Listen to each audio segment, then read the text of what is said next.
Scrapped plans for a Bray Wyatt faction have now been revealed. There was also a shock title change on last night's Raw, and a WWE superstar has got a brand new nickname. More on that in this video. Hello everybody, Jack and Ross. We'll start with the shock title change on last night's Raw. They're our new women's tag team champions, and it's all Raquel Rodriguez's fault. There was a beatdown by Rhea Ripley. It was. She was the victim in the situation. Liv Morgan at the end was going like, why I oughta smack you in the face. Because Raquel Rodriguez got attacked by Rhea Ripley. There was a knee injury involved. Mm-hmm. She didn't have to defend the women's tag team titles last night, but she was being valiant. Yeah. Whereas Liv Morgan, Sabu, wants to be more smart about things. Yeah, Raquel Rodriguez was attacked ahead of the match by Rhea Ripley, who there's been tension with in the past few weeks. This all led to her being beaten down. As Ross said, she insisted on defending those belts anyway, and it led to them losing the titles to the new champions, Chelsea Green and Sonya Deville. They did win those things, and I think it's fully deserved, because in the role of the Karens, especially Chelsea Green, who I think has maybe been the highlight of like the Triple H re-signings, if you can group those all together. Okay. She's been the one who's sort of been given, a fair amount of TV time, but I think she's made the most of it. I think it's a fully deserved and more interesting champions. Yeah, I think so. Yeah, that's fair enough. Although it was a very short reign for Liv and Raquel, who only won them back at Money in the Bank when Shayna Baszler turned on Ronda Rousey. You know what? There's lots of storylines going on in the women's division at the minute. Go on, Triple H. And there's a lot of stuff like where, obviously the Karens being the heels. It's always better when a heel has a championship and a babyface is chasing them. We know this in the wrestling. Well. I don't know who that babyface tag team will be. The Cowie Girls, potentially. I don't know. Oh, yes, please. Now, on the other hand, is this going to lead to a feud, as you insinuated, between Raquel and Liv? If I was Liv, I would want a rivalry. Okay, but if you were the booker of the show, do you think it looks like it's headed? I mean, because I thought they were two who are going to be on the rise shortly. Yeah. But if they're going to feud together, one's going to have to be put over the other. I think maybe that's too subtle. Triple H does subtlety, but in a really obvious way. Well, it's wrestling, so you've got to, yeah. I think that by Liv maybe is too subtle for it to be an actual thing, so maybe that was just one down the line. Yeah. It'll be used in a video package a year from now or something. Potentially, yeah. In fact, we've never seen the Street Profits one come to a head when Ford was really disappointed when they didn't win the belts. They'll be together forever. They will. New matches have also been added to SummerSlam, 2 major matches actually. So last night's Raw was in Atlanta, Georgia, and the hometown hero, Cody Rhodes, was destroyed by Brock Lesnar in front of his family. It was really funny. Cody's cutting this wonderful promo, babyface bollocks in hometown, points out his mom, thanks her for making him the man he is, all that sort of stuff. And he's leaving the thing, and he does little the Cultaholic walk again, up the ramp and out the entranceway, and then he gets thrown back through the entranceway by Brock Lesnar, who does an F5 in front of Cody Rhodes' mom on the floor, and then tries to break Cody's arm again once more. And then he accepted the challenge and said, "I'll see you at SummerSlam." Can we say that word? Bitch. Oh dear. It's just like Brock sat here right now. Multiple sources, obviously, it's been reported, not even recently, like it was about a month ago now, that the stipulation will be announced for Lesnar versus Rhodes at SummerSlam, but there's no word yet on what stipulation it'll be. It'll be like a bull rope match or something, won't it? Something very Cody Rhodes-esque. King of the Road. Yes. Cody obviously beat Lesnar at Backlash, but then Lesnar got the win back at Night of Champions. SummerSlam will presumably be the decider, the rubber match, the end of the feud. Because Brock Lesnar was unhappy that Cody Rhodes went on last at WrestleMania. Yes. Even though Brock Lesnar famously loves to get in the ring and leave the event as quick as he can. Yes. Balor versus Rollins as well, a rematch for the World Heavyweight Championship, currently held by Seth, has also been added to the card. Interesting one, because obviously Seth's already beaten him, so now he's either going to have to beat Seth or something major is going to have to happen elsewhere to progress the storyline forward. Maybe you send your money in the bank. Right, exactly. Senor. In fact, could he just cash it in and win the whole thing? Yeah. Maybe. It does seem a bit weird. I'm sitting here having not seen last night's Raw, the storyline progression as to how we got here. But it does feel a bit weird just going back and doing it again. Yeah, it does, but I'm assuming that Priest has to be involved somewhere. Yeah, you would think so.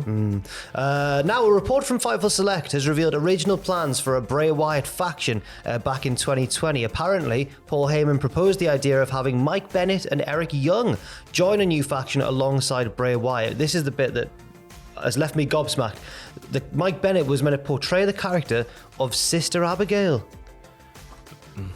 Yeah, these plans were derailed when Bennett was released from WWE later that same year. So there was always rumours and speculation and fan theories, and they really were everywhere, and you couldn't escape them, where it was like, who should be Sister Abigail? Maybe Paige should be Sister Abigail. Maybe Liv Morgan should be Every member of the women's division who exhibited any traits of being a bit crazy, Nikki Cross, she should be Sister Abigail. It would always be linked to them.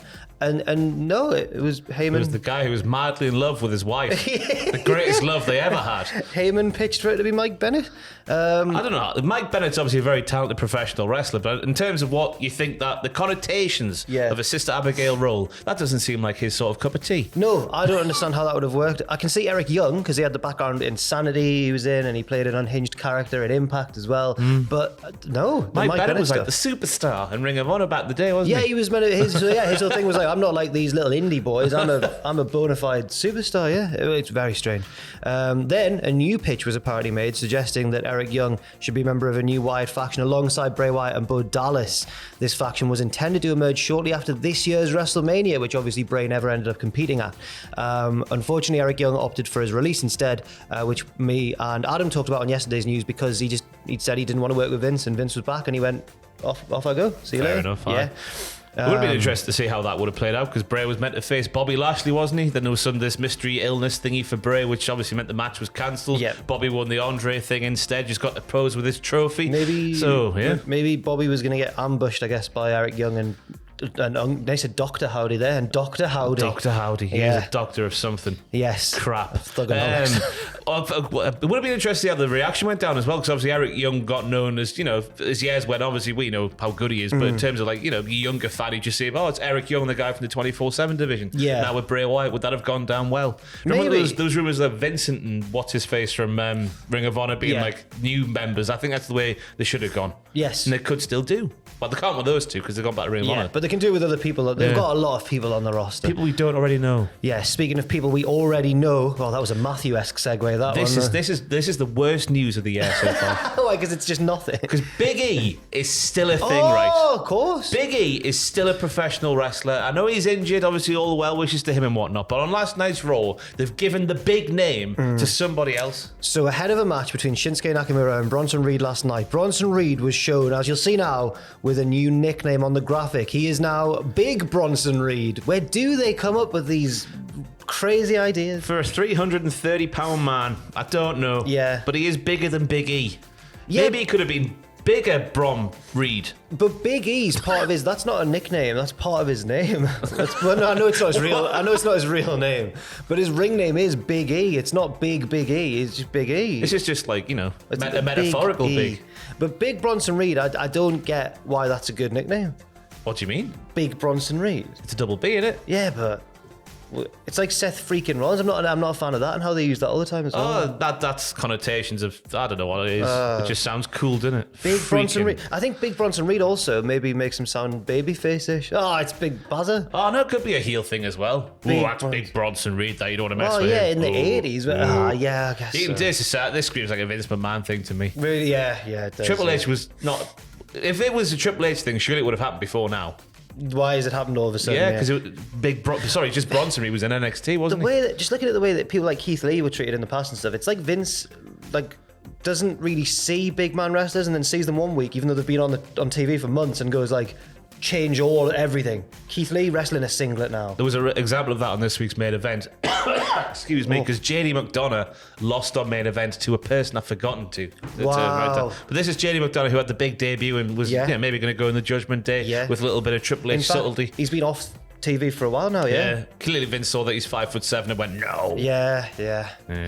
But anyway, Big E's still massive, right? Yeah. He's still massive. Yeah, we shouldn't forget about him. That's all we need to say. Thank you very much for watching this news video. We'll be back later on today with more wrestling news as well. Leave your thoughts and opinions in the comments section down below if you've got anything you want to say. No. Fair enough. And we'll see you very soon.